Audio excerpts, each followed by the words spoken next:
como, no, esta persona, pues lo que vamos a hacer es mejorar la raza. Entonces lo que buscaran era mezclarse para, como en teoría, blanquearnos un poco más. Ah, eso era el Y objetivo de los españoles.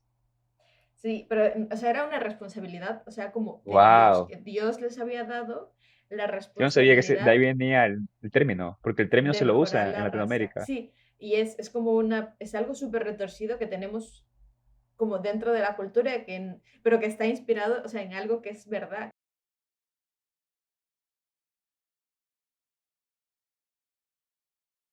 Mm, Yo estaba interesado en conversar contigo porque, bueno, también eres ecuatoriana como yo y, em, claro, como artista tienes una sensibilidad particular sobre estética, pero me imagino que también como animadora y como contadora de historias también tienes una sensibilidad narrativa.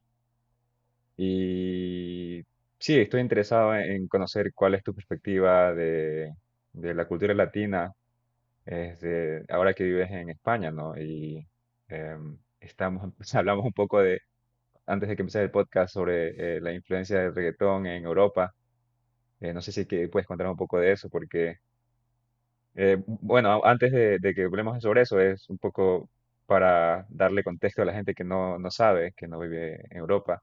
En Europa el reggaetón es muy popular. O sea, uno imaginaría que es popular en países como Alemania, lo escuchas en el carro, en la calle, o en Suecia, o Noruega. Y claro, para mí es un fenómeno cultural que yo no me imaginé que llegaría a estos rincones del mundo, que tiene una cultura tan diferente. Entonces, sí, ¿qué opinas tú sobre eso? Creo que, bueno, hay como dos lados, uno que adopta el reggaetón con todo lo que sea, que ahorita, bueno, es muy popular, y hay como otro, siento que también hay una tendencia por parte de Europa a tomar cosas de la cultura latina y adaptarlas a cosas que ya tenían ellos como preestablecidas. Entonces, como sería como blanquear un poco de las cosas. ¿Qué pasa? Como que ahora la cumbia se ha popularizado muchísimo, o como la base del reggaetón, de compás, pues como que se adapta. Entonces, como que por un lado sí que es verdad que el reggaetón se ha popularizado mucho, pero por otro también tenemos como productos propios inspirados en como mucha cultura latina. Entonces es como, no sé, sí, sí que me ha parecido como una intención de blanquear y como adaptar y como ahora sí, esto sí, no sé, depende del producto, pero por ejemplo con muchas canciones de cumbia que ya ni se retribuye nada porque le han cambiado hasta el nombre y tal, mezclas con electrónica, eh, que es completamente aprovecharse de un producto en origen latino y luego no está enteramente vinculado y la gente no se entera totalmente. Yo no me imaginaría que la cumbia fuese popular ¿dónde? En España, yo porque acá no ha En, llegado eso de... o sea, el otro día me encontré con bueno, hace bastante tiempo, con una canción que era colegiala, pero estaba mezclada con electrónica. Y ya ni siquiera se llamaba colegiala, se llamaba ritmo o algo así. Y era Ah, la italiana, canción de creo. título colegiala. La canción de cumbia de colegiala estaba mezclada con electrónica y se llamaba Ritmo y era italiana. Y entonces era como eso, un blanqueamiento de canciones de cumbia o como que se ha hecho tan popular el compás de cumbia y he escuchado como últimamente en canciones cantantes diciendo, y Pero ahora disculpa vamos a bailar que te cumbia. corte, ¿la canción colegiala tenía la misma letra o le cambiaron la letra? Era literalmente la misma canción pero mezclada con electrónica. Wow. Sí, sí. O sea, y como, de hecho, el cantante de A Lot of Dance, no sé si sabes quién es. No, no sé quién es. Bueno, es un cantante belga y una de sus últimas canciones es cumbia total, pero como eso, adaptada al francés, al inglés. Entonces, o sea, yo creo que a ver, ha habido una inspiración, pero a veces sí que me parece como un poco aprovecharse, explotando como se está mercantilizando de una manera sin ninguna clase de reconocimiento. Depende del caso. Yo sé que no es como que también debería haber libertad de hacer todo ese tipo de cosas, pero a veces sí se siente un poco como apropiación, como por ejemplo en este caso de colegiala, donde ya ni siquiera se está pudiendo llegar a la base del origen ni nada, como que se está borrando el contexto. Claro, o sea, para mí, yo de hecho discutí eso con un amigo, él es estadounidense, sobre la apropiación cultural. Yo tenía un punto, o sea, para mí, por un lado, la apropiación cultural, yo pensaba, bueno, si esta cultura ni siquiera se difunde o no se aprecia en el país de origen, al menos que se aprecie en otras partes, pero claro, cuando viene el componente económico, y no se retribuye económicamente al creador o a la fuente. Ese es para mí el real problema de la apropiación cultural. De ahí que se vistan como, si se pueden vestir, si se quieren vestir con ponchos, si se quieren vestir con sombrero, poco o nada importa, creo yo. Otro ejemplo que yo le ponía a mi amigo es estas marcas de comida en general, quizás de chocolate, y ponen la foto de los campesinos que le hicieron. Y quién sabe si es que le retribuyen económicamente a estos campesinos por usar su imagen como Ya, publicidad. es que también depende, porque como que se ha puesto muy de moda la ética en el capitalismo, como decir somos éticos y somos ecológicos y Sí, somos todo. Entonces, al final se ha vuelto parte del producto, de lo importante que es. Entonces, ya no sabes qué es verdad y qué no. Es complicado al final. O sea, supongo que te ves como un poco obligado a consumir cosas entre más éticas y entre más justas sean con las personas que están trabajando en la materia prima mejor. sí, es súper raro cómo ahora se manejan. Sí, bueno, eso va de la mano también con los reviews, ¿no? Con las reseñas, que ahora se ha vuelto mucho más...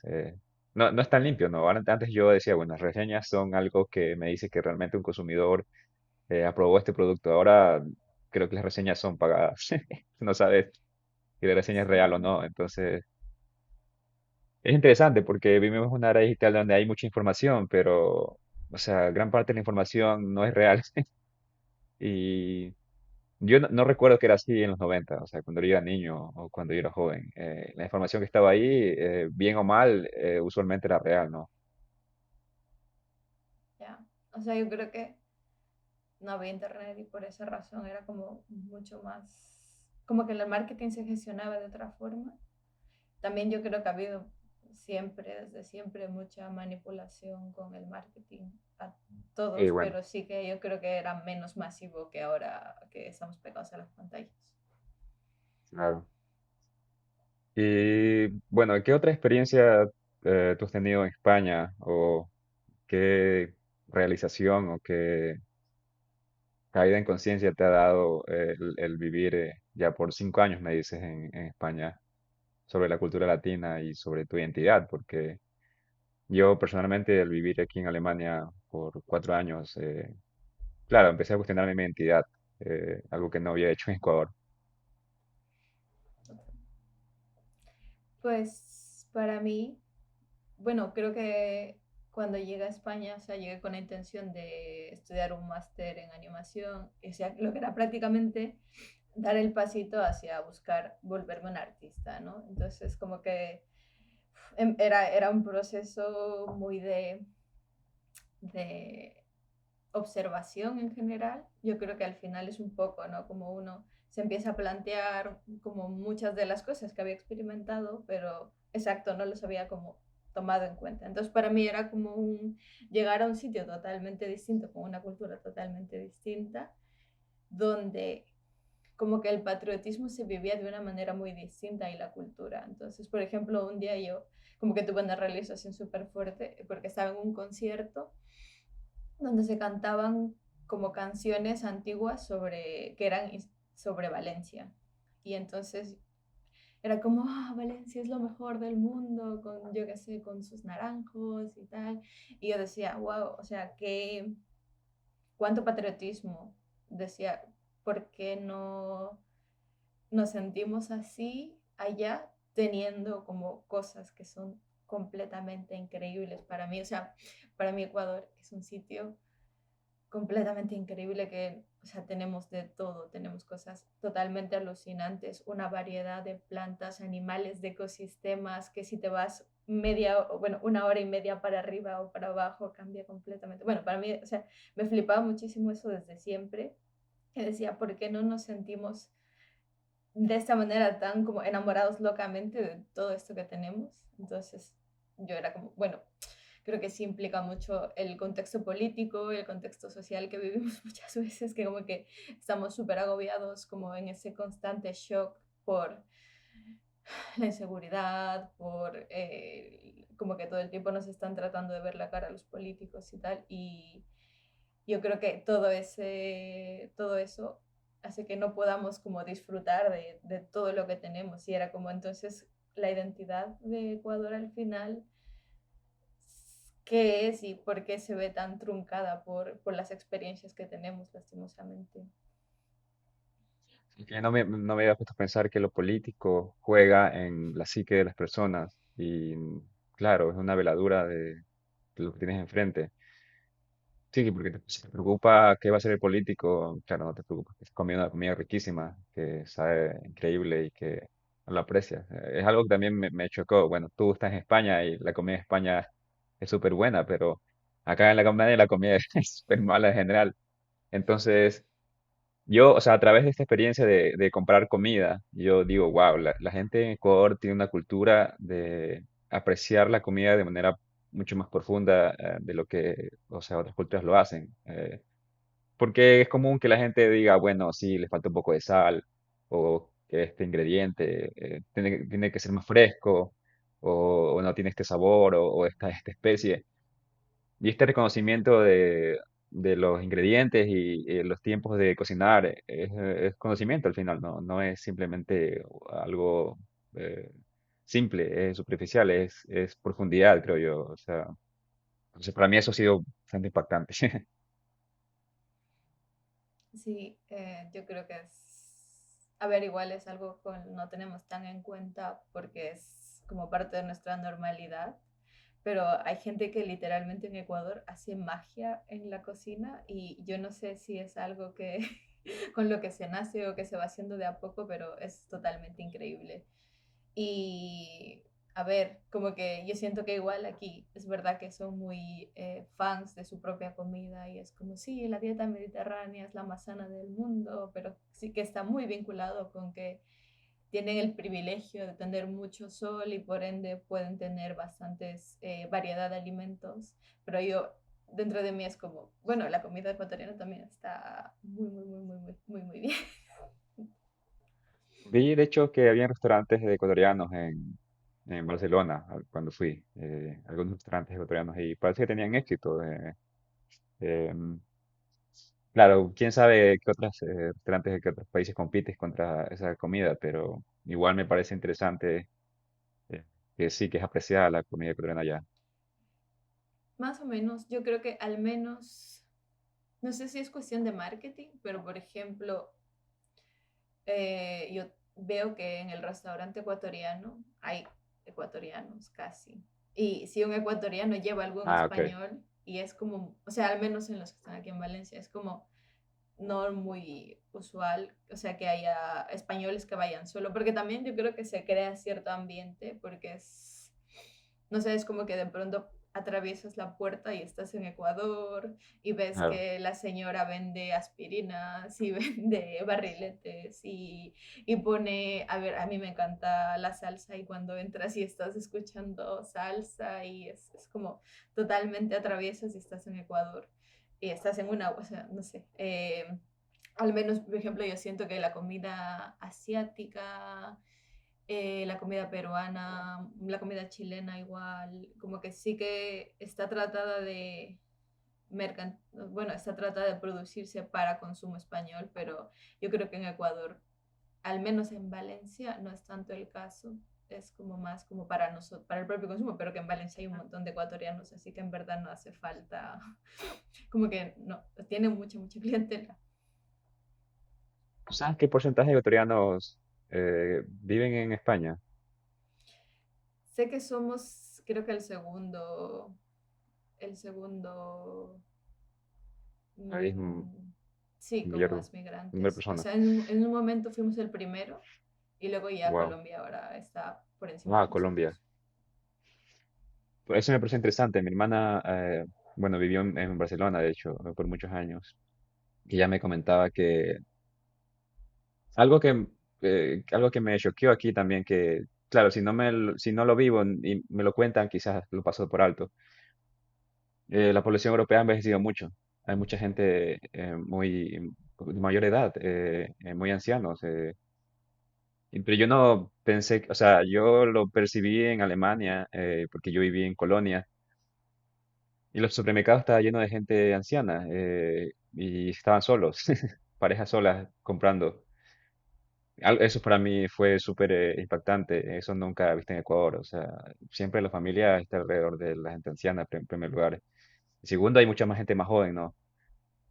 Y claro, cuando fui a Barcelona, quizás en Barcelona específicamente no lo vi en el centro, pero sí, en las afueras se notaba un poco más que había mucha más gente anciana. Y esto me comentaba mi hermana que como tenían problemas de esto de población, porque necesitan trabajadores jóvenes para lo de las pensiones, y bueno, para trabajar en general, ¿no? O sea, los trabajos no se hacen solos.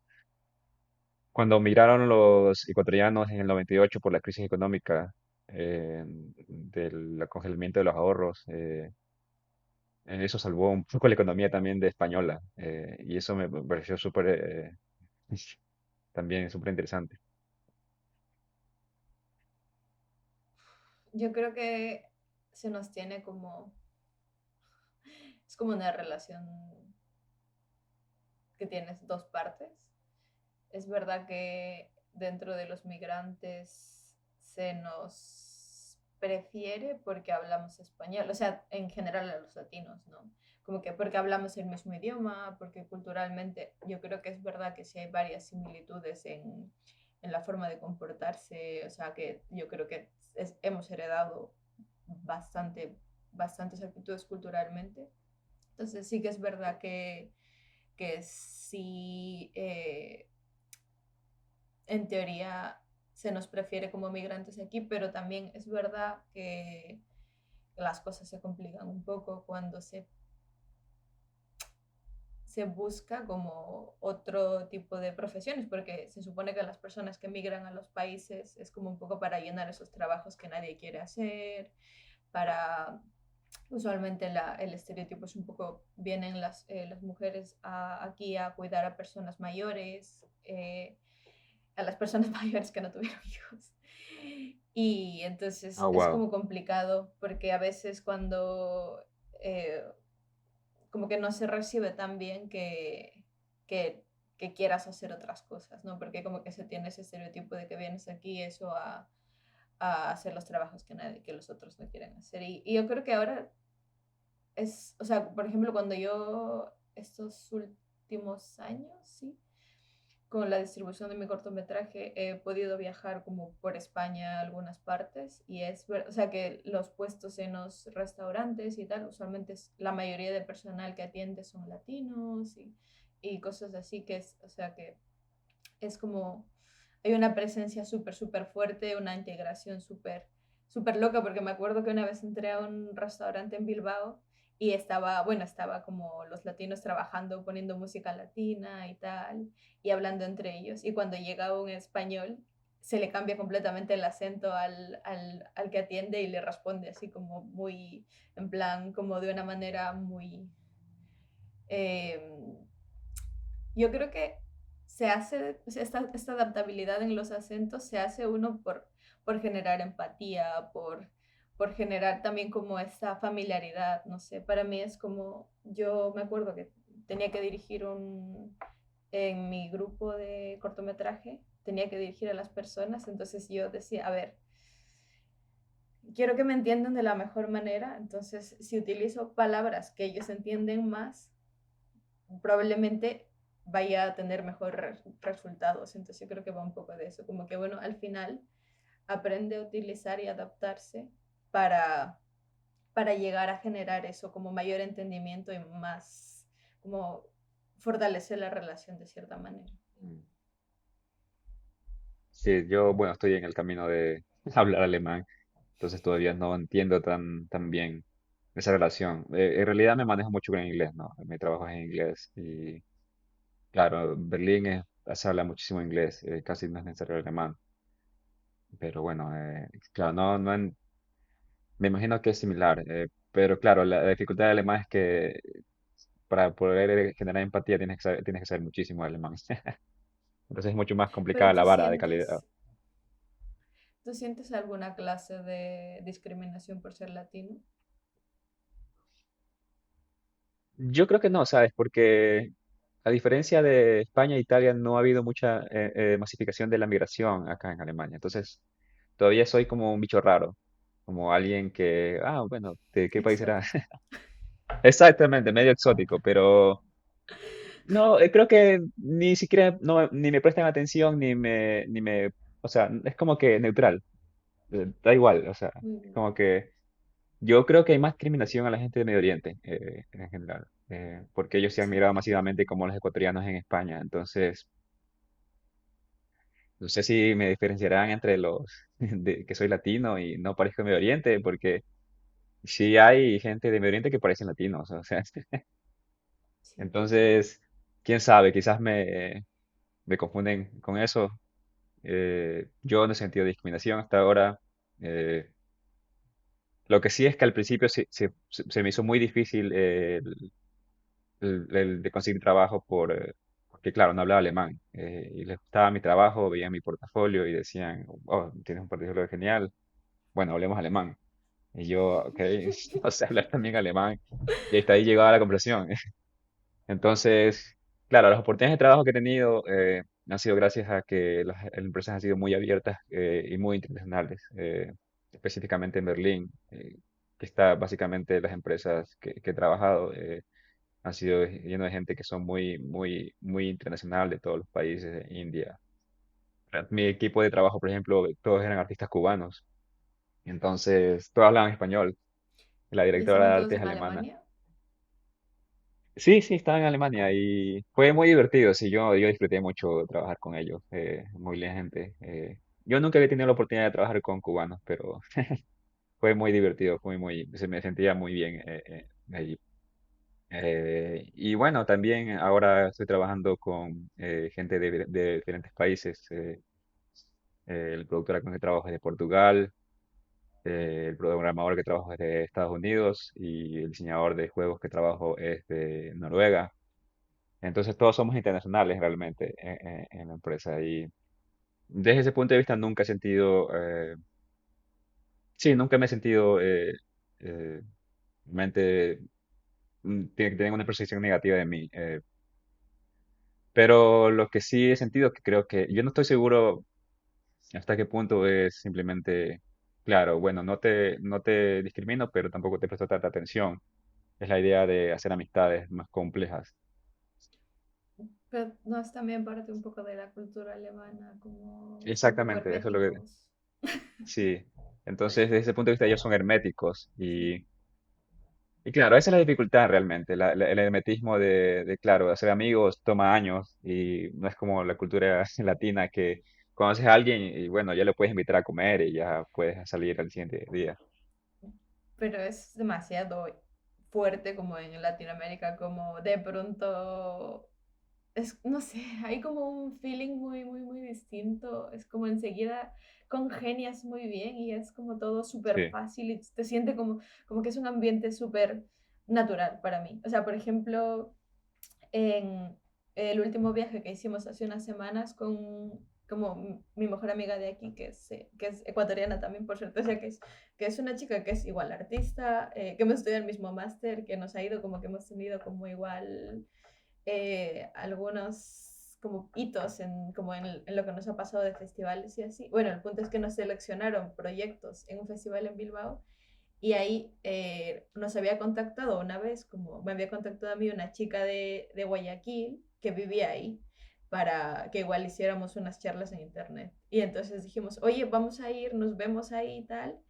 Y entonces tuvimos un festival de 3, 4 días, que era, la mayoría de invitados eran internacionales, era todo en inglés, que estuvo, o sea, estuvo increíble, la verdad, pero luego como que esa mañanita antes de irnos, que nos vimos con ellas, que eran ecuatorianas, ella y otra chica, y era como, de pronto era todo tan, eso, natural, literalmente, o sea, como que ese latineo abraza mucho, que a mí, o sea, es una sensación que casi nada te puede dar al final.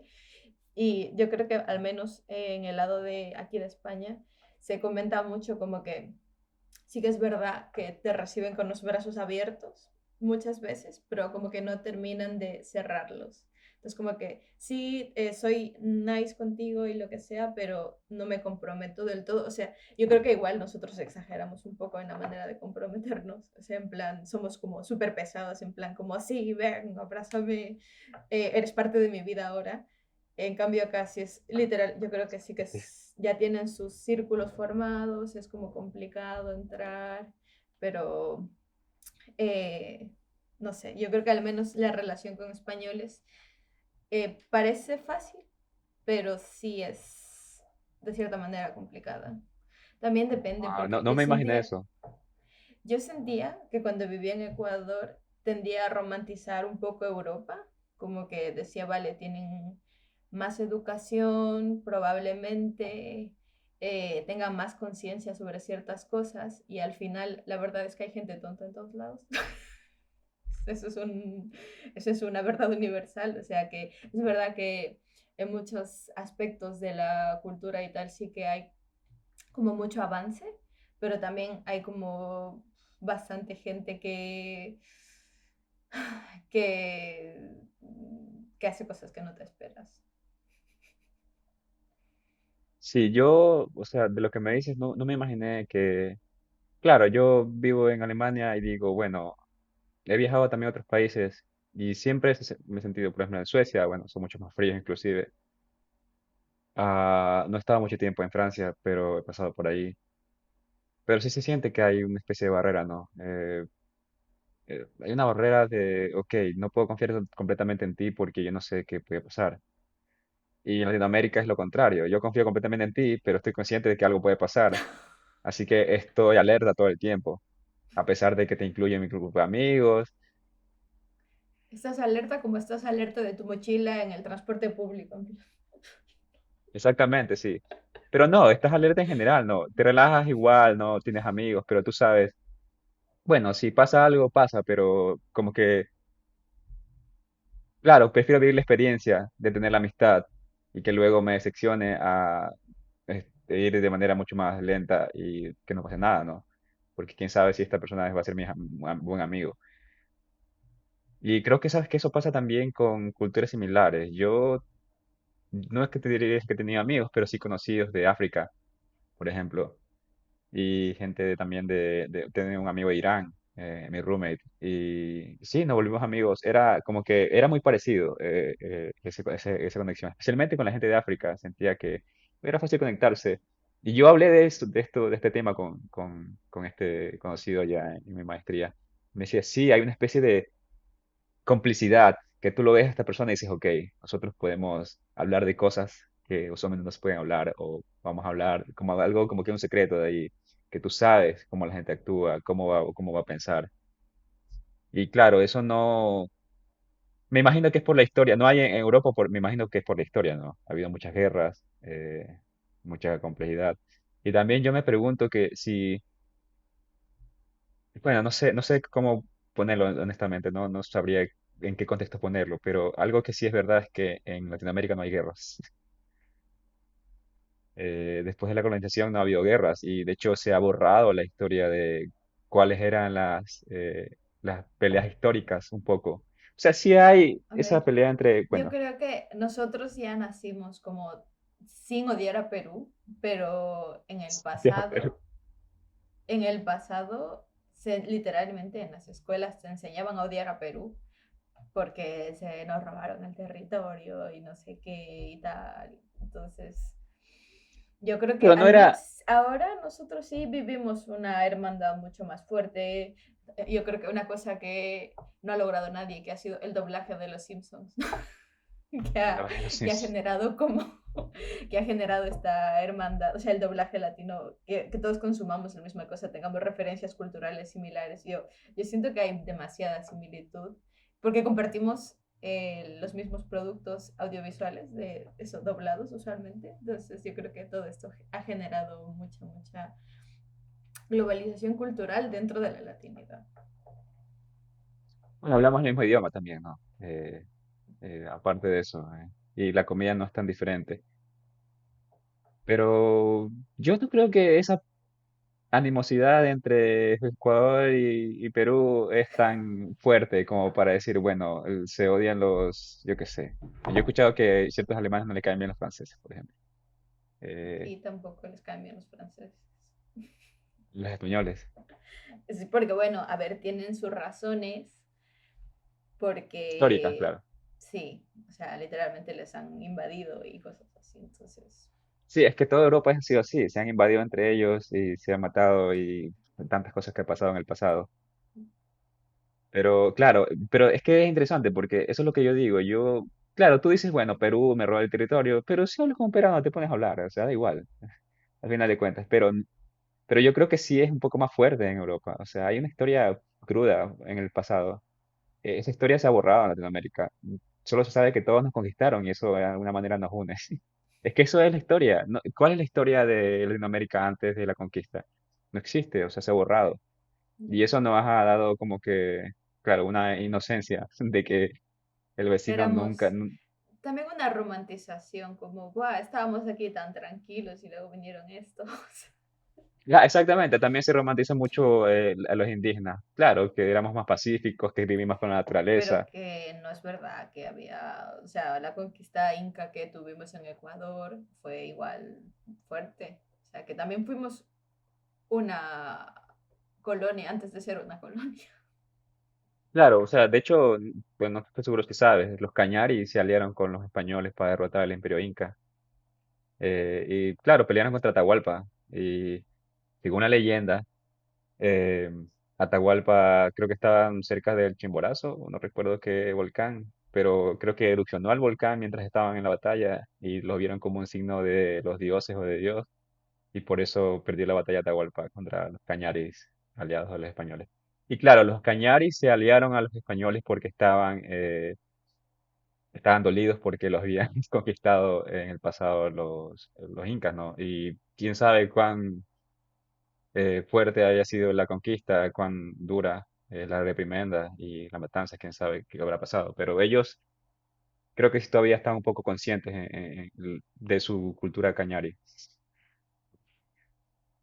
No sé, también siento que como muchas interpretaciones que hemos tenido como seguras de como que la independencia ha sido beneficiosa para Latinoamérica, la independencia de la colonia, son como, son como cosas complicadas de decir porque al final las personas que se quedaron a cargo no estaban buscando una equidad para todos, una igualdad para todos, sino estaban buscando quedarse a cargo y al final Sí, como que ha creado en Ecuador como unas diferencias súper fuertes, un racismo súper fuerte, o sea, como que el color de la piel es súper importante, es muy raro. O sea que al sí, final, eso me parece un poco raro. Yo, o sea, entiendo, o sea, yo lo entiendo desde el punto de vista económico, honestamente. Yo antes no lo entendía desde el punto de vista, ok, bueno, fuimos conquistados y claro, las personas que eran los que lideraban esto eran los españoles y por eso, claro, ellos como eran blancos se los veía como superiores porque tenían el poder encima de eso, así que si tú te parecías más blanco, significa que tenías más poder. Pero claro, luego me he puesto a investigar luego de la conquista, no, o sea, los que se quedaron fueron los mestizos, ¿no? Los españoles al final quedaron, pero no tantos españoles, o sea, sí quedaron algunos, pero quedaron muchos mestizos a cargo. Eh, y incluso ellos mismos también propagaron eso de ahí, no es como que, ok, ya se fueron los españoles del cargo y se acabó esto de aquí. No, se ha propagado todavía. es muy complicado. Por ejemplo, tú habías escuchado, o sea, ¿has escuchado los chistes de pastuzos? Sí, he escuchado, sí. Vale, pues se supone que es que se tiene esta percepción no solo desde Colombia, sino hasta desde Ecuador, que los pastuzos son idiotas. Y esto está inspirado en una cosa muy, muy fuerte, que era que los pastusos no querían la independencia. ¿Y por qué no querían la independencia? Porque ellos ya habían negociado con los españoles por más derechos, por como tenían ciertos acuerdos, como que se iba a respetar ¿Y quiénes son más, los yo qué sé, pastusos? como No sé quiénes son los pastusos. la gente de Pasto, que es una región entre Colombia y Ecuador más. O sea, está en Colombia, pero está como más a la frontera. No, wow, no sabía eso, hay tantos años, o sea, lo decía de niños y yo pensaba que era algo español, ¿sabes? Pensé que era una región española. No, Wow. está en Colombia. Y el asunto era eso, que se dice, no, no quieres la independencia, pero lo que no quiero es perder mis derechos. Y al final, o sea, como todo se independizó, perdieron sus derechos y quedaron peor que cuando estaban con los españoles. Entonces es como un poco mito extraño al final hasta qué punto la independencia nos garantizaba mejorar, porque al final eso, la gente que se quedó a cargo siguió comerciando de manera muy ruin con la vida de la gente, siguió estableciendo sistemas como súper opresivos. Sí, yo he intentado un poco investigar de dónde vienen, o sea, por dónde se produjeron estos sistemas tan desiguales, porque para mí no creo que es igual la colonización de América a lo que pasó en otros países del mundo, es muy particular, porque, o sea, primero porque claro, tú vas a un lugar y vas a colonizar y tienes que derrotar a las personas que están ahí. Y esa es la historia que nos han dicho. Pero la historia que no nos han dicho es que en realidad el 80% de la población en América se murió por enfermedades. Entonces, esta idea de que América era un lugar virgen, no lo era porque la gente estaba muerta. O sea, ahora era virgen porque no había nadie, pero no había nadie porque se murió de enfermedades. Entonces, para Pero mí las siempre ha enfermedades sido no un, fueron traídas. claro, traído por los españoles, pero, o sea, pero claro, no es que la conquista fue, bueno, vamos a chocarnos contra un imperio de otro imperio. Fue, ok, vamos a encontrar aún ciudades que están devastadas y vamos a tomar el control de esas ciudades porque no había orden. O sea, es que no había orden ya. O sea, la guerra civil que había entre Huáscar y Atahualpa también fue detonada por las enfermedades. O sea, la gente estaba muriendo. O sea, entonces había mucho desorden. No, los españoles no vinieron a conquistar a los imperios americanos mm, en su mayor, en su mejor momento. O sea, fue el peor momento, ya estaban completamente destruidos. O sea, y es porque no había gente, se había muerto. En México me parece que habían 30 millones de habitantes. No estoy seguro, voy a decir cifras que quizás tengo que verificar luego. Pero había un porcentaje bastante grande de indígenas y creo que 5 años después quedaron 5 millones de habitantes. O sea, después de 5 años. O sea, en la pandemia se murió 0,01% de la gente. O sea, y uno percibía que la gente estaba muriendo. Imagínate que se muera el 80% de la población. Entonces, eso digo, pide también que, por ejemplo, en la Amazonía encontraron hace poco eh, con una nueva tecnología empezaron a escanear con un dron, escanean la superficie del terreno y pueden escanear como si fueran rayos X, e inclusive lo que hay debajo del terreno. Ya han encontrado, sí, en la jungla básicamente, que hay una población que albergaba medio millón de habitantes, por ejemplo.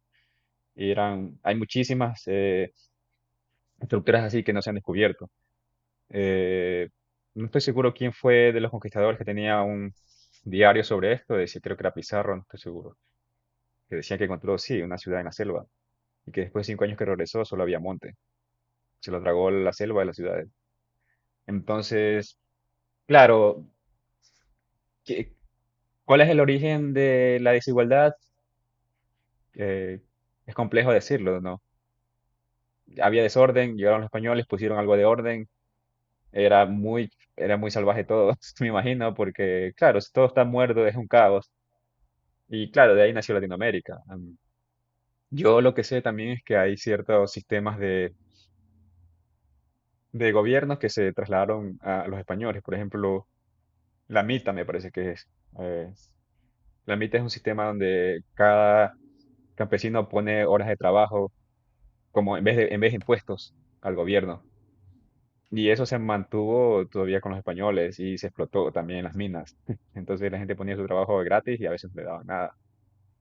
Pero no sé hasta qué cierto punto esto era positivo o negativo con las culturas indígenas, ¿no?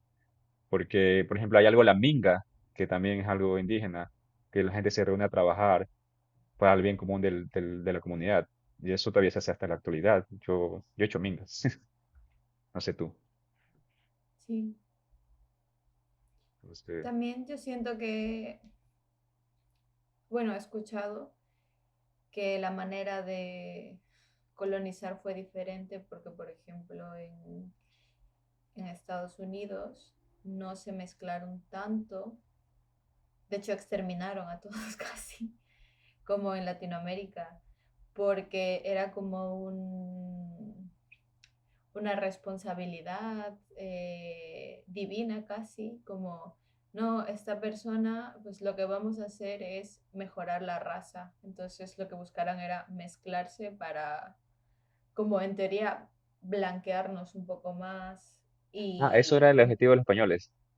sí, pero, o sea, era una responsabilidad, o sea, como de Dios, que ¡Wow! Dios les había dado la Yo no sabía que responsabilidad de ahí venía el término, porque el de término se lo mejorar usa la en raza. Latinoamérica. Sí, y es como es algo súper retorcido que tenemos como dentro de la cultura, pero que está inspirado, o sea, en algo que es verdad, que ellos decían, no, es que eso, y es entre más blanco mejor, y entre más blanco pues, y no solo es en Ecuador, sino en muchas partes, muchos países que se piensa eso, que entre más blanco puedas salir, vas a tener más privilegios, que es verdad, que socialmente entre más blanco seas, vas a tener más privilegios, pero es Bueno, como en la muy actualidad fuerte el no. concepto. Aquí al menos es complicado, o sea, aquí si eres latino más oscuro, el guardia de seguridad te piensa seguir en la tienda, si eres latino más blanco, pues Claro. no. Entonces Eso sí me es muy pasa un poco, fuerte. creo que en Alemania, ¿sabes? Pero ¿Que te usualmente no, sigan o que no te usualmente, sigan? no, no, no, que sí me viene un poco raro, pero usualmente los guardias son extranjeros, o sea, guardias alemanes no me prestan atención, pero los extranjeros es como que piensan, yo qué sé, qué pensarán, pero me pasa un par de veces nomás, no me ha pasado más, honestamente. Es muy fuerte. Um, Y no me acuerdo qué era eso. Eh, mejor yo sigue. digo bueno, o sea, que los estadounidenses, bueno, los británicos en esa época no tenían esa idea de vamos a mejorar la raza, sino que vamos a exterminarlos Ah, completamente. sí, ya lo recuerdo. Era con mi amiga de Bilbao justo. Ella me estaba comentando porque ella ha hecho mucha investigación de este tema de como de las razas en Latinoamérica, de las razas de las etnias. Y me decía que en la época de la colonia, si eras negro o indígena, tenías que pagar impuestos extras por ser negro o indígena. Entonces, Los indígenas sabían, Cruzeiro no sabía. las personas a propósito tenían que hacer un procedimiento burocrático para probar que eran blancos, como, sí, mira, ya llevo tantas generaciones con esta mezcla, tengo este color tal, sí, y entonces le decías, te quiero probar que soy blanco, pero era por un beneficio económico, o sea, era un sistema tan enfermo que literalmente estoy tratando de desvincularme de mi propia identidad porque me beneficio económicamente, es que es muy fuerte. Wow, o sea, claro, claro, no es simplemente es cultural, es económico. Tiene sentido que sea tan profundo y que ahora todavía se quede. Sí. Y ¿sabes qué me parece interesante? Que me parece súper interesante esto de... yo creo que la gente no se da cuenta, pero claro, la gente piensa, bueno, soy mestizo, ¿no? Porque yo soy mestizo y la mayoría de gente en Ecuador son mestizas. Creo que es un Todos. 7% de indigenismo en Ecuador.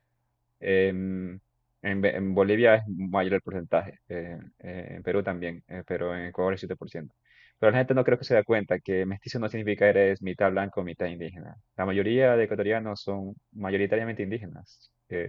Se nota en el rostro, en la cara. O sea, yo me di cuenta cuando fui a España. O sea, la gente que es indígena se nota. O sea, la yo creo que, claro, como no has vivido en otro país, no te das cuenta que si tienes un poco la tez más blanca, no significa que eres europeo. Simplemente Total. había diferentes. colores de piel en los indígenas también. O sea, los atahualmeños tienen la piel tez mucho más blanca. O sea, eso no significa que eres español o eres europeo. Y la gente creo O que eres no más está, no se da blanco, cuenta de sí. eso ahí. Porque yo fui a Es muy Otavalo y decían, fuerte.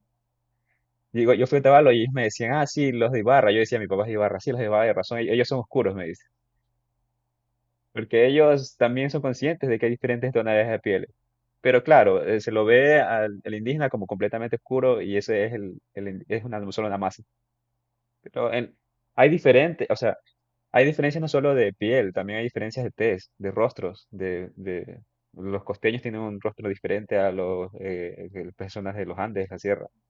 Y hay Y una del diversidad. oriente, que Sí, hay una diversidad bastante amplia, pero todo se ha vuelto una sola cosa, ok, o si no eres blanco, o eres blanco o eres indígena, y claro, no hay, la diversidad se ha perdido en ese sentido. como que siento que necesitamos conciliar mucho nuestra identidad en Ecuador, como que hay conflicto, hay mucho conflicto, o sea, hay mucho conflicto por cómo sea el color de tu piel, hay mucho conflicto en cuáles son tus rasgos físicos, hay mucho, o sea, es un problema, entonces como que al final tenemos que amigarnos mucho con soy mestizo, soy indígena y abrazar eso, porque yo creo que hay como una hipocresía rara, como sí, Ecuador, Ecuador, me apasiona mi patria, lo que sea, pero luego no me quiero vincular con lo que es parte de mi cultura, no quiero que se me vincule de, por ejemplo, hay como muchas palabras para discriminar a la gente, en plan cholo, longo, que es como ¿por qué tiene que tener un contexto negativo ser más indígena? No debería ser Claro. negativo ser más... Es que es muy fuerte, entonces como que necesitamos conciliar esa parte de nuestra identidad y abrazar y aceptar que somos indígenas también. Ah.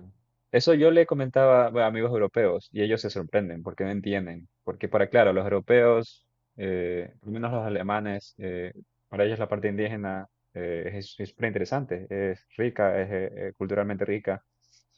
No sé cómo es España, pero por lo menos mis amigos de Portugal están muy interesados en la cultura latina, pero están interesados por la parte indígena, no están interesados por la parte que es blanca. Eh, y claro, pues no, pero en Latinoamérica, mientras más blanco culturalmente y visualmente seas, es más positivo, porque es como que todavía se tiene esa noción negativa de que lo indígena es inferior, es menos culto, menos inteligente. Eh, pero también, claro, ese es mi objetivo con el podcast, ¿no? Yo trato de tratar de investigar la profundidad de la cultura indígena, porque hay una profundidad que no se les quiere hablar por diversos motivos, ¿no? Yo, yo estuve leyendo un libro de un escritor finlandés, y claro, siempre tienen que ser los extranjeros los que encuentran el valor en la cultura latinoamericana. Solamente es más difícil que una persona aquí quiera encontrar el valor, en una persona, perdón, en Latinoamérica quiera encontrar el valor en la cultura latina, porque y yo al ver la entrevista con este autor me di cuenta por qué también.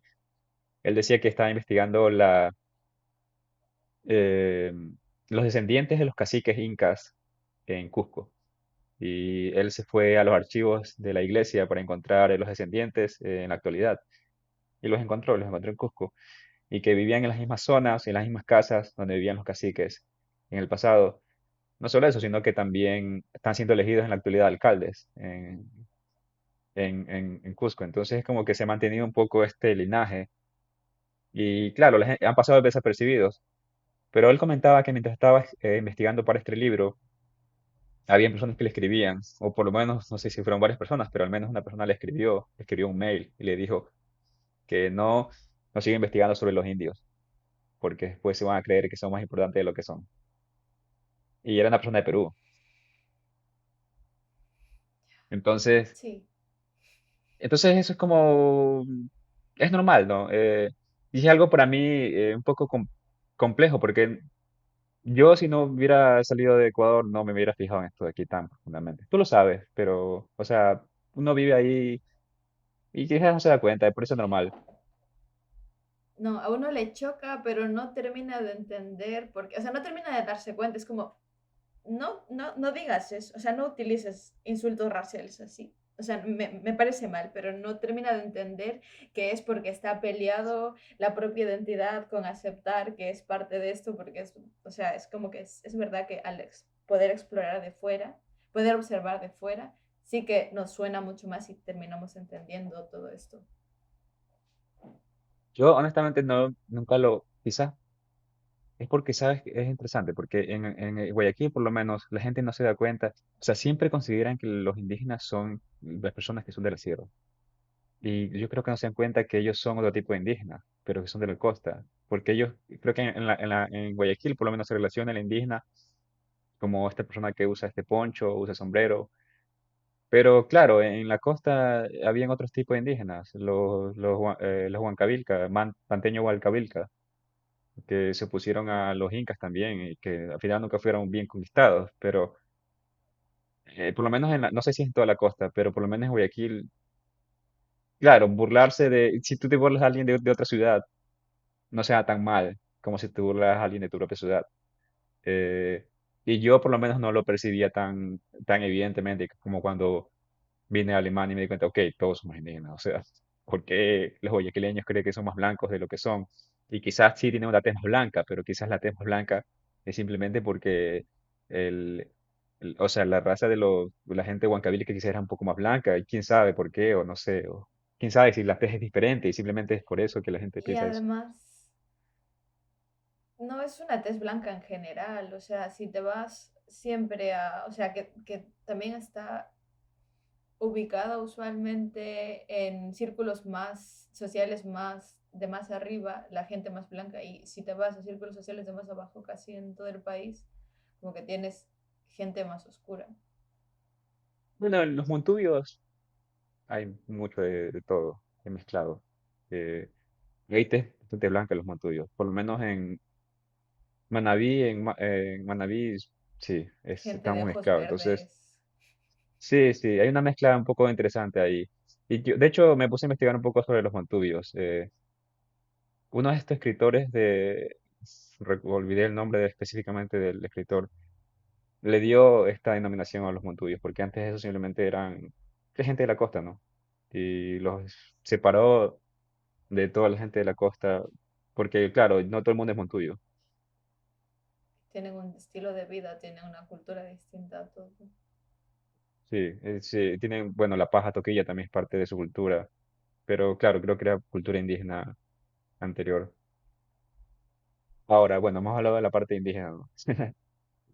Me imagino que también tenemos parte española. ¿Cuál es la parte española que tú has visto que nos parecemos mucho a los españoles y decimos, ok, esto es español, en definitiva? Yo creo que en cierta familiaridad que noto en la relación, en los vínculos familiares. Por ejemplo, yo he tenido amigos de Alemania, de otras partes, y era como, sí, no he visto a mis primos hace 14 años, no, o sea, como que les da un poco igual. Entonces yo creo que eso de esa cercanía familiar sí que también viene eh, para nosotros también, como de, o sea, existe tanto allá como aquí, ¿no? Entonces, por ejemplo, que las abuelitas, como que sí que es verdad que no es diferente la relación, pero sí es igual de como que tu abuelita esté pendiente de ti o que tu primo que conozcas y que convivas con tus primos, como esa cercanía familiar sí que es parte de España también. Y eso es lo que te comentaba antes de empezar el podcast, que para mí España, yo creo que tiene muchas cosas buenas del primer mundo y muchas cosas buenas del tercer mundo también, como que esa falta de orden en algunas cosas a mí me encanta porque me hace sentir en casa. Como que ese pequeño caos, que la gente sea súper ruidosa, que sea un poco que no esté muy amigada con las reglas a veces, como que sea un poco irreverente, todo eso a mí, eso me hace sentir en casa y me gusta mucho. Entonces como que hay ciertos beneficios de eso aquí en España. Hablaba con mi amigo que vive en Japón. Él decía que algo que le gustaba de la cultura latina es la ligereza, de las decisiones. Claro, pero yo siempre lo pensé desde el punto de vista del desorden. Y el desorden tiene una connotación negativa, pero él lo planteó como algo positivo, ¿no? Ligereza, o sea, no tomar, no ser tan neurótico con las decisiones que vas a tomar, porque aquí los alemanes definitivamente son muy organizados, pero lo llevan a un punto bien extremo. Y eso quizás no te permite disfrutar muchas cosas, porque siempre estás preocupado del futuro. Siempre estás. Además, la frescura, perdón, además la frescura de ese tipo de decisiones también le aporta una visión diferente a las cosas que hagas. Sí, no, definitivamente, pero yo siempre lo vi, ok, nosotros si fuéramos un poco más ordenados, seríamos, no sé, tendríamos mucho más, yo qué sé, riqueza económica o seríamos, yo qué sé, habría un poco menos sufrimiento quizás, no estoy seguro, pero claro, si no necesariamente tiene que ser es el camino de Latinoamérica, ¿no? O sea, hay orden, pero hay un orden diferente, hay una ligereza también con el orden, porque hay orden definitivamente porque hay muchas instituciones que funcionan. Algo que me parece sorprendente cada vez que voy a Latinoamérica es lo desarrollado que está, o por lo menos Ecuador, lo desarrollado que está la parte digital en Ecuador. O sea, pagar en bancos, las aplicaciones, los trámites burocráticos están muy digitalizados. En Ecuador, Sí, sí, sí, definitivamente. El SRI, es que yo eso, he hecho muchos trámites ahí y aquí en Alemania es todo muy difícil, es muy difícil.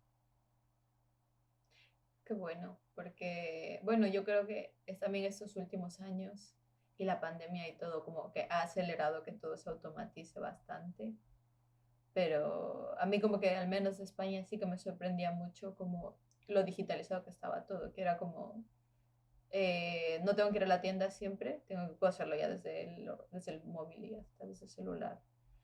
Eh, pero yo creo que como no he estado en Ecuador tanto tiempo, eh, muy recientemente, me gustaría como ver esa parte también de experimentar cómo se ha desarrollado todo. No sé, o sea, o sea, tú puedes firmar con firma electrónica, muchas cosas. O sea, ahí una app que tiene una especie tiene un archivo ejecutable que se convierte con una especie de password tuyo, pero no es password. Y puedes firmar cualquier documento de cualquier parte del país, y es tu firma y tú es única tuya. Hay muchísimas cosas pues que la gente hace por WhatsApp. Los doctores te escriben por WhatsApp, los abogados te escriben por WhatsApp, los servidores públicos se comunican contigo por WhatsApp. Eh, Y sí, o sea, tienen reglas, ¿no? Tienes que seguir este es el caso número tal, tal, pero todo se continúa y se sigue. Yo he hecho trámites así. Y Eh, una pregunta, ¿y la firma esta digital se hace con una compañía privada, no? Bueno, sí, es una compañía privada. Puedes por WhatsApp puedes escribir y decir que necesito una firma digital, y te hacen una verificación de video, de rostro. Tienes que hacer como que estuvieras verificando una app. eh, y sí, tienes que hacer unos trámites, pero puedes tenerlo en un día, o sea, un día o dos. Y claro, te sirve para hacer muchas cosas. Puedes firmar. No todos los documentos los puedes firmar con firma electrónica, pero muchísimos documentos, por lo menos de gobierno, te permiten y te aceptan la firma electrónica. Entonces, eso es una ventaja. Aquí no sé si definitivamente tiene que haber desventajas de eso, ¿no? Pero hasta ahora parece que funciona. En Alemania tienen muchos problemas por eso, porque no se han digitalizado. O sea, literalmente en la pandemia estaban enviando todavía cosas por fax. Em, o sea, así para que veas lo que es. Eso, piensan mucho y les toma tiempo cambiar en la parte digital. La parte ingenieril, sí, son top, pero la parte digital están bastante atrasados y de hecho eso es uno de los riesgos que tiene la economía. no sabía. Sí. De hecho, los mismos alemanes se quejan de eso. O sea, el internet que yo tenía en Ecuador, por lo menos hace un par de años, era mucho mejor de lo que era aquí en Alemania. O sea, en Alemania a veces se me cortaba el internet, y era un poco lento a veces. En Ecuador me iba súper bien el internet, porque en Ecuador hay cable submarino, lo trajeron hace muchos años. No sé cómo es en Alemania, pero sí. No sé si tienes alguna otra perspectiva que quieras compartir sobre tu percepción de la cultura latina y tus experiencias en Latinoamérica, que hayas dicho, ok, no me esperaba experimentar eso, como escuchar cumbias, o apreciar las cumbias, no sé. Porque tengo, por ejemplo, mi amigo que vive en Japón, él me dice que ahora escucha cumbias. Y él es una persona que estudia japonés, estudia kendo. eh, y sí, o sea, y yo también he escuchado así música popular y me gusta, o sea, se siente como un poco como estar en casa, pero yo no esperaba que Sí, extrañar ese tipo de cosas. sí, totalmente. Eh, a ver, creo que sí que es verdad que uno siente esa cercanía con, con la música popular.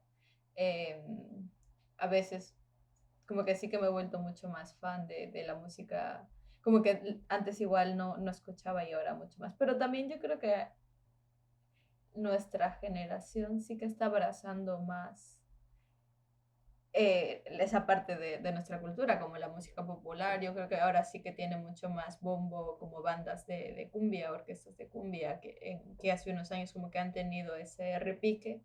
Entonces yo creo que al final sí que en Ecuador empecé a escuchar, pero obviamente aquí se ha fortalecido más. Pero bueno, yo creo que más para mí como esta identidad que estoy tratando de construir es como eso, como lo que te comentaba, como desde esta conciliación, como de entender y desde ver, desde observar de lejos, como qué cosas me estaban chocando, qué cosas me gustaría reivindicar. Entonces para mí ha sido como, vale, sí que quiero sentir que las cosas que esté creando sean para generar reivindicación en lo que para mí es ser, bueno, ser lo que soy, que es ser ecuatoriana. Entonces para mí es como poner en valor mucho de las cosas que para mí son importantes, como lo, lo bonito que es poder destacar que tenemos como una biodiversidad increíble, como siempre, no sé, yo siempre como que intento como romantizar estos lugares, ¿no? No sé si a ti te pasa, pero como que estoy en mi día a día y es como que me acuerdo de sitios que he estado en Ecuador, como que mi mente me lleva constantemente a espacios y bueno, yo creo que es como un poco poner todo esto como en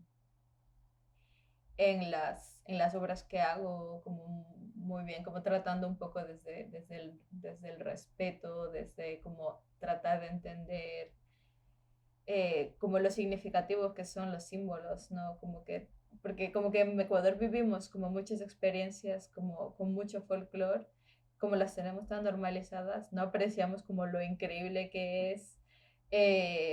Por ejemplo, no sé si en Guayaquil hay pases del niño. No, ¿qué es eso? No sé qué es eso. Es en Navidad, eh, es como una comparsa.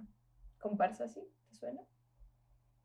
¿Cómo se hace? Como que Claro, hay son estos gente bailes. disfrazada bailando, exacto, que en teoría son en honor al niño Jesús. Entonces, como que va la gente bailando y es como que hay como figuras dentro de este folclore que para mí eran como muy normales siempre, que es como que hay, a veces hay perros, o sea, que es gente disfrazada de perro, ¿no? Y que tienen unas máscaras específicas y unos disfraces específicos, hay payasos, que no sé por qué es como tan común este símbolo y a mí como que me parece, o sea, como que cada vez lo valoro más, lo increíble que es como, porque es como una entrega performática muy fuerte, porque es, o sea, tiene una manera de bailar como súper magnética, como que te llama, como que te está tratando de atraer el payaso, en plan, como, Es que yo y creo que todo eso tiene esto que para raíces, mí antes era como, digo que tiene raíces chamánicas, creo yo, eso de, se siente, y claro, eso de ahí es indígena, ¿no? Eso no, claro, es oculto entre el catolicismo, pero en realidad son cosas indígenas. La misma quema del Año Viejo, eso no es español, eso es una tradición indígena de quemar lo antiguo, o, bueno, también hay en España, o sea, más creo o que hay en menos. Europa desde... Es, bueno, justo hace poco vi un video que decía que desde el imperio, creo que griego romano, se hacía que cuando se acababa el reinato de un rey, se quemaba, no, se mataba al rey y le tenía que matar su esposa.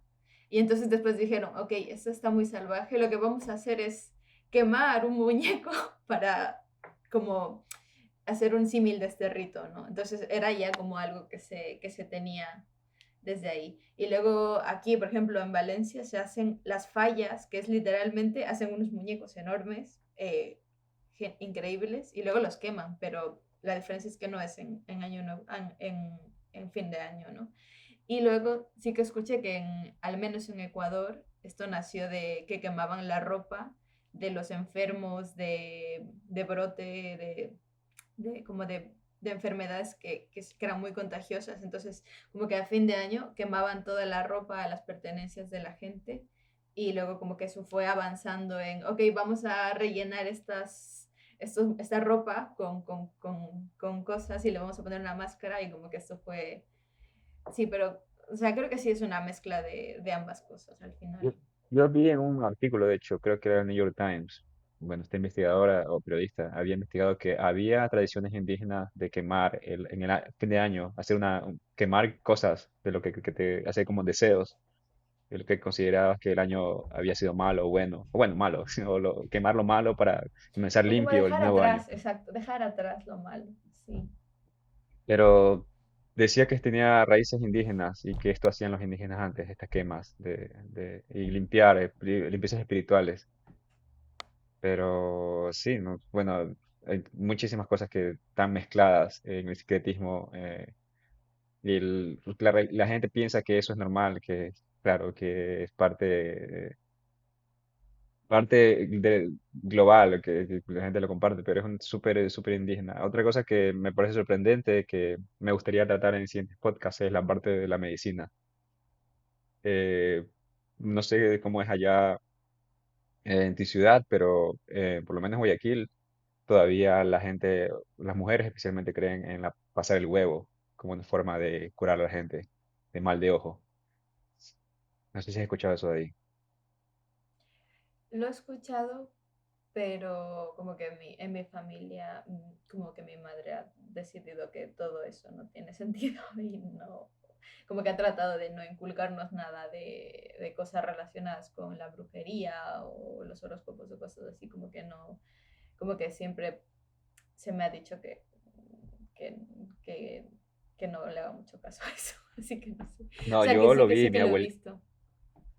mi abuelita lo hacía, o sea, mis hermanas y mis cuñadas me han contado sobre experiencias así sobre eso y no sé, quién sabe que quizá en el futuro vaya a encontrar algo que tiene sentido con estas Ya, cosas, es que es porque muy loco. es muy loco, es muy raro, es muy súper raro, pero está ahí, o sea, no es que se ha perdido.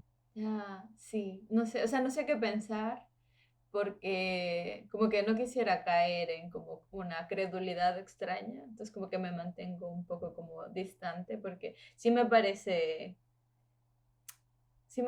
como extraño, ¿no? Pero al A final mí, como que también mucho, como que la creencia propia de lo que uno pueda, o sea, como que tiene mucha fuerza lo que uno pueda creer, como es como mucho placebo al final, entonces yo creo que obviamente eso también tiene mucho peso. o sea, yo ya tengo una perspectiva diferente sobre todas estas cosas, porque sí, yo también era muy racional, de hecho hice una maestría, tenía que usar método científico, tenía que argumentar mi tesis, tenía que usar hipótesis, pero, o sea, yo creo que la percepción científica del mundo tiene sus problemas y que se ven en la actualidad, o sea, la diferenciación de la vida y el ser humano como algo solo materia y la parte espiritual se dividió. O sea, con el método científico se empezó a ver al ser humano como materia completamente. Eso es lo que me parece interesante en Ecuador, ¿no? Estas ideas antiguas todavía consideran que la mezcla entre el espíritu y la materia. Y yo, por lo menos, de lo que las últimas, por lo menos, por ejemplo, con la ayahuasca, uno puede desestimar estas cosas, pero ya hay estudios científicos sobre los beneficios estas plantas medicinales. Y de lo que he investigado, por lo menos ayahuasca para la cultura indígena es solo una planta, o sea, ellos simplemente lo ven como una parte de todo una cosmovisión de plantas que te pueden ayudar, o sea, para ellos se hace mucho énfasis en Europa, en Estados Unidos ahorita sobre los psicodélicos de ayahuasca, pero para ellos es una planta más. Ellos usan plantas, o sea, y más allá de las plantas, ellos creen que los cantos, usan cantos, pueden encapsular el poder curativo de estas plantas. O sea, ellos sí tienen, quizás otra tecnología, ellos le dicen tecnología. Entonces, quién sabe, ¿no?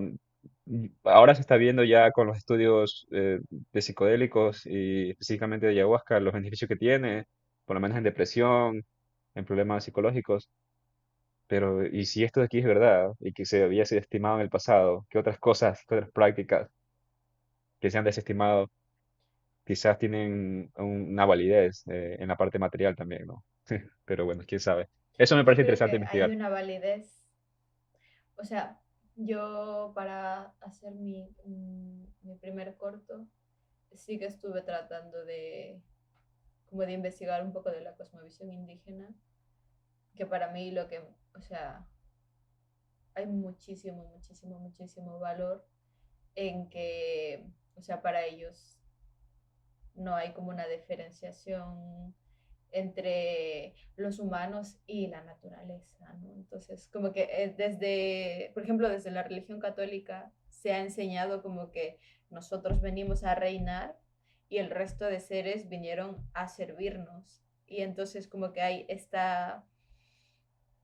esta relación un poco de abuso por nuestra parte que está terminando con el planeta, en verdad. O sea, literalmente es por esa clase de pensamiento que cada vez estamos terminando con los recursos y estamos arruinando el planeta, ¿no?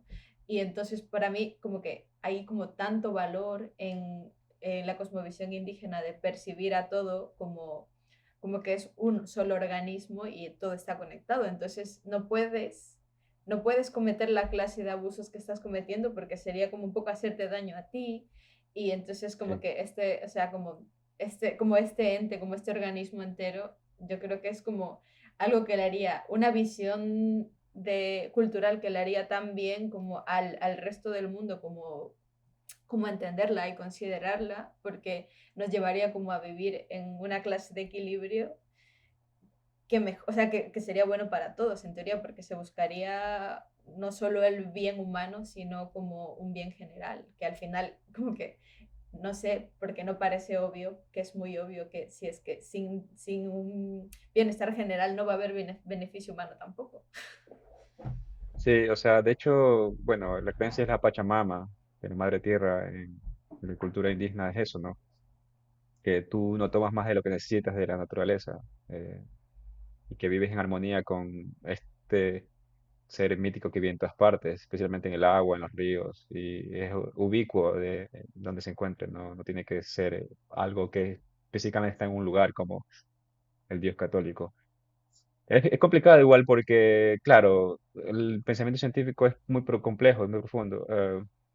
Me- para mí sería genial que se integren estas ideas de animismo que se le dicen, que las cosas tienen vida y espíritu. No estoy seguro qué tan compatible es con el método científico.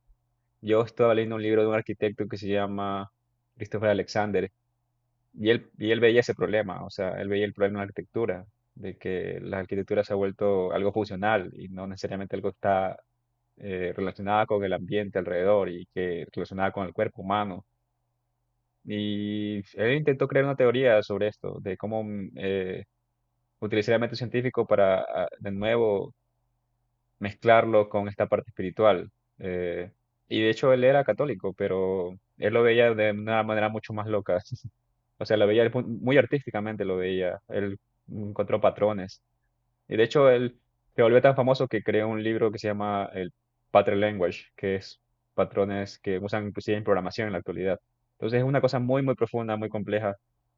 Claro, quizás en el futuro, quién sabe si el AI nos ayuda de manera positiva para descubrir esas cosas, porque yo por lo menos sí tengo, o sea, prefiero ser optimista sobre el AI, porque es fácil ser pesimista con el AI, pero sí. A ver, yo siento que los humanos somos corrompibles y la causa de eso es por eso muchas cosas no son factibles. Por eso como que hay, siempre por más que haya buenas intenciones, terminan pasando cosas raras. Entonces yo creo que al menos como que el IA nos daría la garantía de, o sea, que podemos tener, o sea, cierto control de la justicia desde su punto de vista, que probablemente sea más parcial porque al final es código, ¿no? Entonces al final probablemente Es que no ese es el pueda, problema. Es código que está alimentado por el pensamiento humano al final. O sea, ahorita tiene vallas. Entonces, no sé, es eh, complicado, claro, es pero complicado, ¿no? Pero no sé. sí.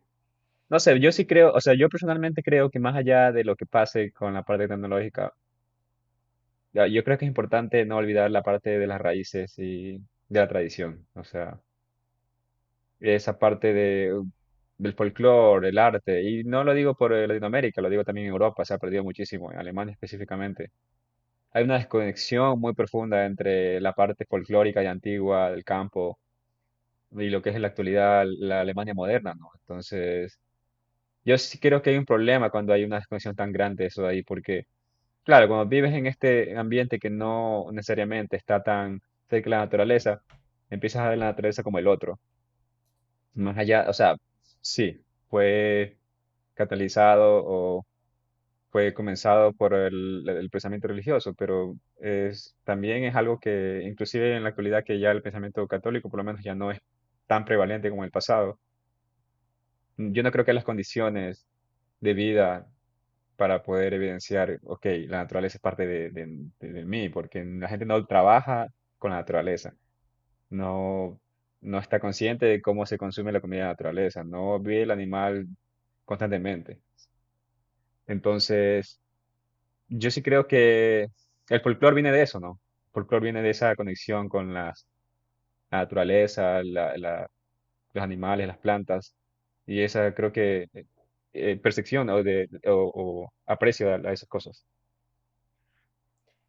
También yo siento que es como o sea, muchas de las ceremonias son como valorar y es, o sea, la naturaleza, un sentido de gratitud, porque muchas de las ceremonias son como para, o sea, que están vinculadas siempre con las cosechas, con como este apreciar de que ahora tenemos eh, prosperidad, de que no vamos a pasar hambre y cosas así. Entonces, es verdad que es, el folclore es parte de poner en valor como experiencias de vinculadas con lo que nos provee la naturaleza. Sí, bueno, y también eso de ser agradecido es súper importante, ¿no? La gente tenía menos antes y se tenía estas tradiciones folclóricas de agradecer, o sea, porque la gente se moría, moría mucho, o sea, en el pasado, antes de la penicilina.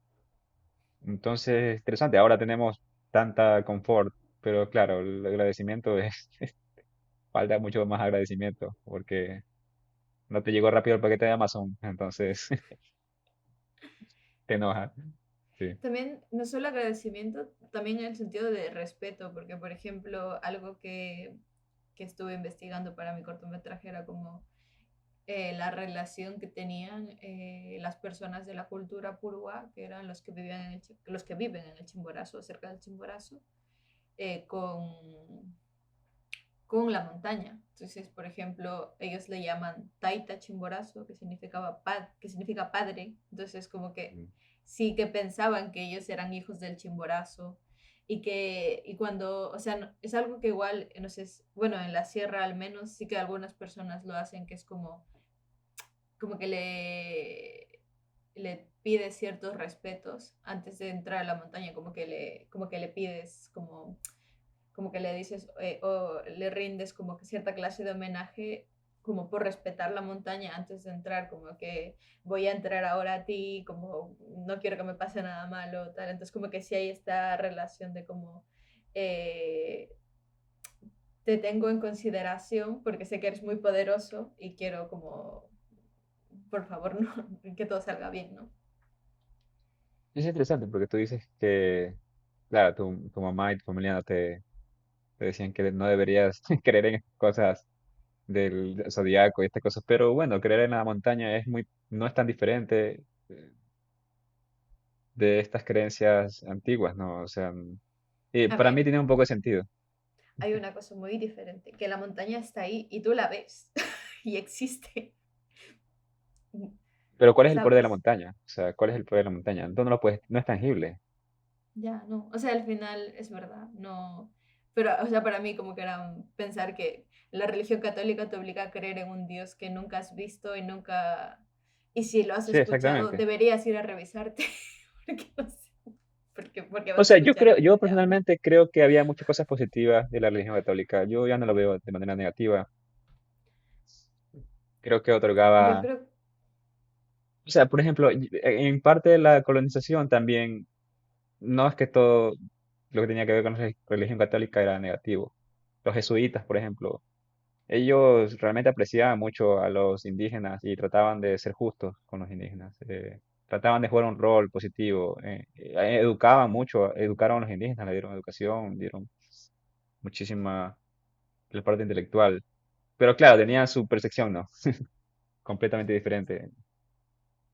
Sí. O sea, yo creo que sí que la religión ha servido para evolucionar de muchas maneras también, porque como que ha tratado de que todas las personas se comporten de cierta forma, en teoría en pos de del progreso, ¿no?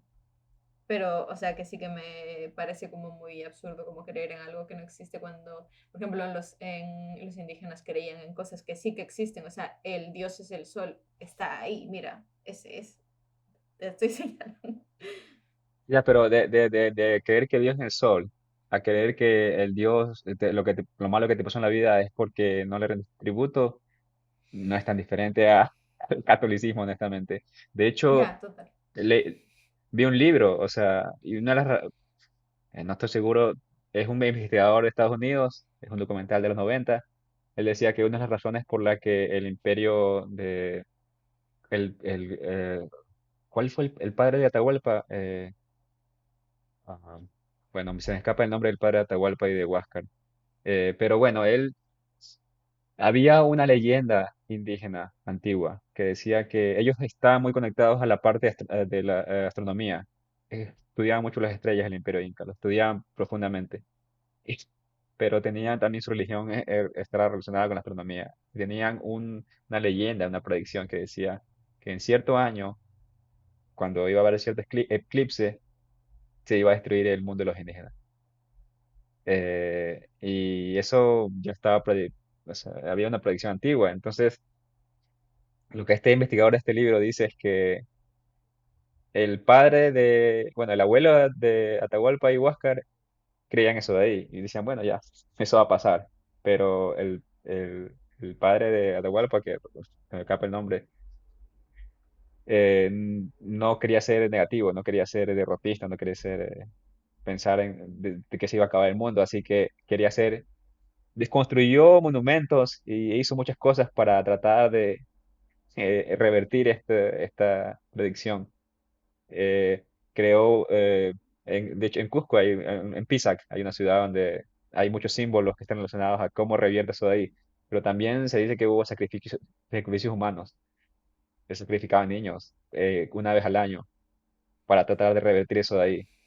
Y los pedían a ciertas comunidades. Los perdía a ciertas Qué comunidades indígenas. fuerte. Entonces, claro, bueno, de creer en las estrellas lo creían, es que existe, pero eso no quiere decir que no te permite pensar en cosas que al final no necesariamente benefician a todo el mundo. Eh, entonces, no es tan diferente. O sea, quizás alguien por creer en la montaña también dice, bueno, él no está haciendo rendiendo tributo a la montaña, se lo mato. Entonces, sí, no. O sea, Sí, definitivamente cosas positivas, pero quién sabe qué cosas negativas no. Porque, por ejemplo, el catolicismo ya hace mucho que ya había perdido la idea del sacrificio humano. Entonces, por lo menos en ese aspecto, claro, en ese aspecto sí era un poco más positivo. sí. A ver, yo creo que al final la religión como que tiene un fin, que es como tranquilizarte sobre esas cuestiones que no entiendes. Entonces, cualquiera que sea el método, es como, no te preocupes porque las cosas son de esta manera y no tienes que, o sea, tú no tienes que preocuparte rompiéndote la cabeza en entender como que, que igual no hay nada después de que te mueres o que igual por más que te, por más que te esfuerces, o que si te esfuerzas Dios te va a ayudar o cosas así, ¿no? Como que sí, o sea, como que ha servido como para como ser ese respaldo para los humanos para que se estén como mucho más tranquilos y como tener como ese hombro donde apoyarse, ¿no? Yo ahora veo la religión, o sea, bueno, quizás la religión como tal sí es un problema. Yo veo la espiritualidad o los movimientos espirituales porque, por ejemplo, el catolicismo inició con el cristianismo y al principio eran básicamente grupos que se reunían a hablar de ciertos temas. De hecho, se dice que hay un investigador que se llama Brian Murakami, Murakami se llama, espero que sí se llame así. Pero él ha investigado sobre los primeros rituales cristianos en Roma y en ciertas ciudades. De hecho, rituales de Grecia y dice que hay evidencia de que ellos usaban psicodélicos para poder conectarse en estos rituales pre proto-romanos y grecos. Y él que tiene la teoría de que la democracia nació con estos rituales. Am, pero más allá de eso, yo creo que, o sea, yo no creo, o sea, yo fui católico, era católico hasta los 21 años, completamente, mi familia también es completamente católica. Pero muy, Yo muy me, fiel creyente. sí, yo iba a misa todos los domingos, era solo, era súper católico. Wow. Sí, entonces yo primero me volví ateo, porque empecé a estudiar historia, y yo veía las historias antiguas y creo que era Nabucodonosor o uno de estos eh, reyes antiguos de Medio Oriente. Tiene una historia muy parecida a la de Jesús, pero muy, muy parecida. O sea, que había resucitado después del tercer día. Virgen, que nació de Entonces una yo dije, virgen, o que sea, no sé pero qué. esta historia que me contaron es mentira, entonces no es solo de la religión católica. Yo empecé a estudiar más historia y me decepcioné de eso de ahí y dije, no, estoy aquí, no puedo creer en algo que me dicen que solo pasó aquí, pero claro, después lo he empezado a entender de otra manera, ¿no? Esto de aquí de la historia de la resurrección es una historia mucho más antigua, inclusive de las religiones. Es una historia chamánica, de hecho, yo lo que yo a entender. Porque es la historia de Hero's Journey, del, sí sabes el Hero's Del Journey, claro, héroe. es una historia muy usada en el cine, el camino del héroe. Y de hecho es el camino del chamán también. O sea, el camino en las tribus indígenas. O sea, el chamán era una persona que estaba enferma y tenía que ir al inframundo primero. Cuando siente un llamado, va al inframundo, es destruido ahí y después es reconstruido y después va de nuevo a la comunidad y usa el poder para curar a todos, porque, porque los espíritus lo curan a él. Y esto se convierte en la historia antigua, esto se convierte en religión luego, esto se convirtió en la historia de Jesús. Y todas estas historias, o sea, yo ahora veo la religión, lo que quiero decir es como algo más complejo y interconectado con las personas, o sea, una necesidad de tener una conexión y quizás una conciencia muy grande, o sea, quizás todos estamos conectados de alguna manera, hay una conciencia y no que necesariamente es un Dios como que, bueno, le voy a rendir tributo, pero quizás hay una conciencia profunda, compleja y quizás está en los animales también, está en las plantas. Entonces, por eso yo veo que hay cosas positivas en la religión. Obviamente, la parte del poder, claro, es negativo cuando empiezan a utilizarlo de manera, claro, no es para agradecer, sino es para tener poder sobre Es que alguien más. también como que han logrado recaudar tanto dinero y como han tenido que obligadamente gestionarse maneras de que eso se mantenga así, o sea, como eso, obligar a los curas y a las monjas a no tener herederos para que todo el dinero siempre se quede como ahí, como a renunciar a sus propiedades. Entonces, todo esto como que sí que es verdad que ha tenido mucho positivismo, pero también es verdad que hay algo, o sea, la ambición humana siempre está presente en todas estas cosas, ¿no? Entonces, eh, sí que es verdad que por un lado ha traído como esa satisfacción. Yo creo que debe haber, como que a mí me gustaría a veces decir, creo en esto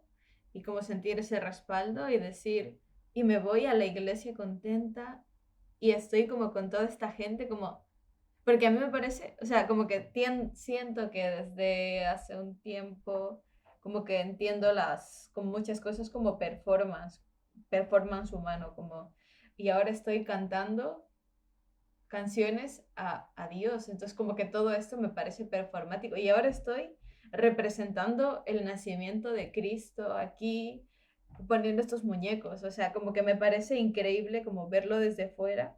Y digo, a veces igual sí me gustaría como tener esa Ese fe y ritual. poder compartir con...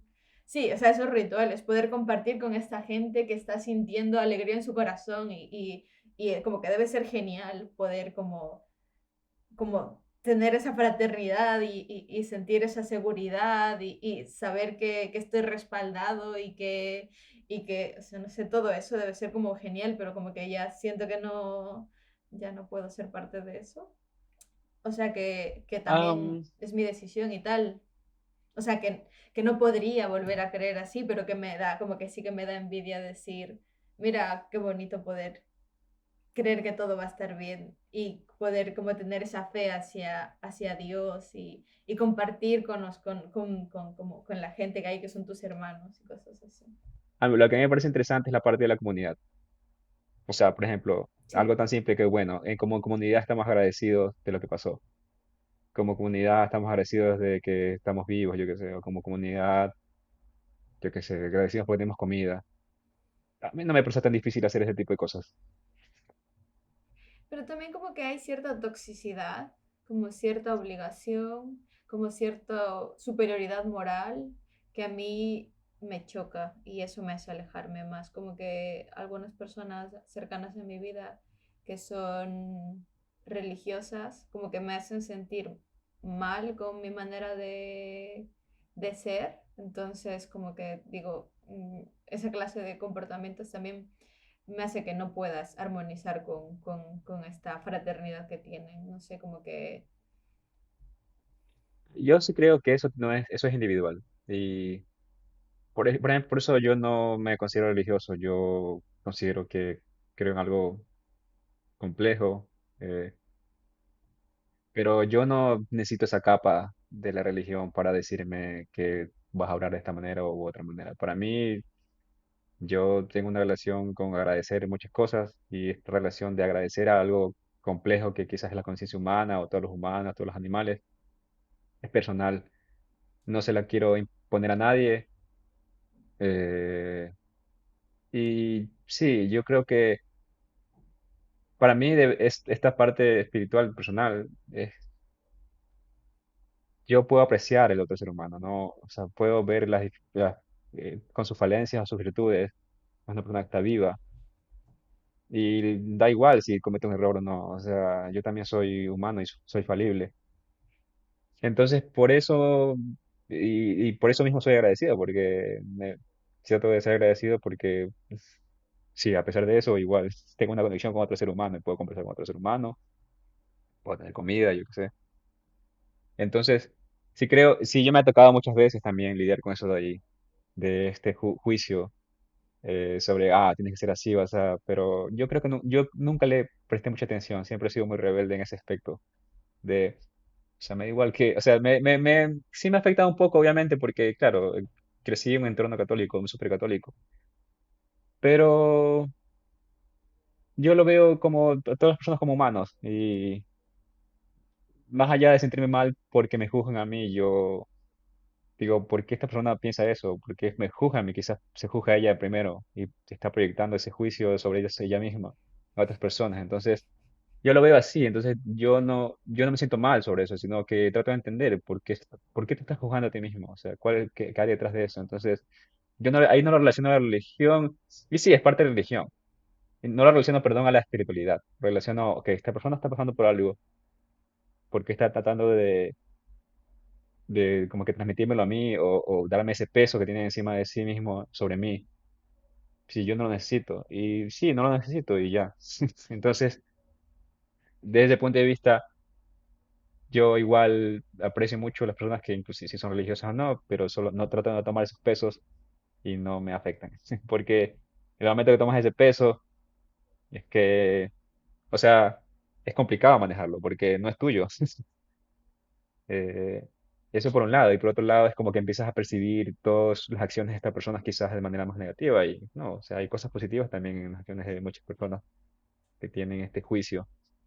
Entonces, sí, por eso yo trato de, o sea, yo no veo la religión ni la espiritualidad como algo tan complejo y no de reglas. No, trato de ver por lo menos la espiritualidad o por lo menos lo que yo pienso de manera muy simple, muy, muy simple, porque si no es como que, no A sé, ver, yo también tengo mis problemas.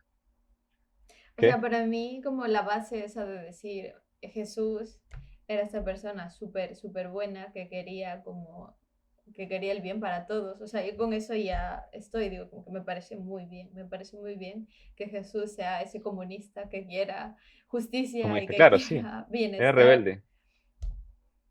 O sea, y con eso No, yo era digo, súper revolucionario, este fundamento es genial. no, me parece revolucionario también porque él también, o sea, se puso la otra mejilla y eso es súper complicado. O sea, lo de poner la otra mejilla es, o sea, creo que es un hito también. Entre todas las religiones, la única que planteó un personaje, no sé si real o irreal, revolucionario, que no era solo revolucionario, sino también poner la otra mejilla y se dejaba matar por lo que creía. Entonces, no es que actuaba para matar, sino que se dejaba matar. Entonces, que guau. Entonces, me parece interesante. Él es súper revolucionario, sí, era en contra cultura. Pero la gente ahorita lo ve como algo súper cultural, súper arraigado, pero era contracultura. Pero bueno, ha sido un placer conversar contigo, Keila. Eh, y sí, te deseo mucha suerte en tus proyectos y bueno, quizás puedes tú decirnos cuáles son tus siguientes proyectos o cuáles son los proyectos que has trabajado si la gente quiere verlo. Sí, bueno, eh, hace unos años saqué con un grupo de compañeros el máster que estudié, sacamos un cortometraje que se llama Chimborazo, el cual dirigí yo y bueno, en verdad ha sido como un trabajo que han intervenido muchas personas hasta en diferentes etapas y tal, pero bueno, ha sido como esta idea de darle valor y darle como plasmarlo en un cortometraje animado, la tradición de los hieleros del Chimborazo, que bueno, que es esta tradición donde las personas de la comunidad cerca del Chimborazo iban hasta el glaciar, picaban bloques de hielo y los vendían, que era como la única manera de conseguir hielo en el pasado, pero bueno, que ahora mismo ya no hace falta. Por esta razón, ahora ya no hace falta que nadie suba hasta el glaciar de la montaña. Sin embargo, ha habido como personas que por mantener este legado lo han seguido haciendo. Y bueno, que en su momento cuando yo hice el corto, pues ya era como una sola persona, que era una persona que se llamaba Baltasar, y que él lo hacía literalmente eso por mantener el legado, porque no era algo que le rindiera económicamente, no era algo que como que de lo cual se podía beneficiar demasiado, sino era como por eso, por llevar eso como el peso de la tradición hasta el límite, porque era una persona súper anciana. Ahora mismo creo que ya está un poco retirado, porque tiene como 77 o 78 años, entonces es normal. Pero bueno, como en su momento yo decía, como que esta tradición está peligrando, es como que es una historia, para mí era como muy alucinante que merecía como tener como, como esto, como este cortometraje que trate de plasmarlo ahí por si acaso, ¿no? Por si acaso se terminara y no hay más registro, como que, y es como que esta idea podía, de hecho, ha recorrido el mundo y como que mucha gente se ha enterado de esto y ha dicho, wow, qué increíble que una persona, como que por su propio carácter, haya tratado de seguir con esto y como que ha sido una experiencia súper linda al final, porque es verdad que, o sea, que el cortometraje se ha seleccionado en festivales hasta en China, en Estados Unidos, por toda Europa y le ha ido muy, muy bien, que ha sido como una sorpresa para todos, de hecho, o sea, que ha sido como algo muy, muy bonito. Y bueno, luego a raíz de esto, pues he decidido desarrollar una serie animada que se llama Sacha.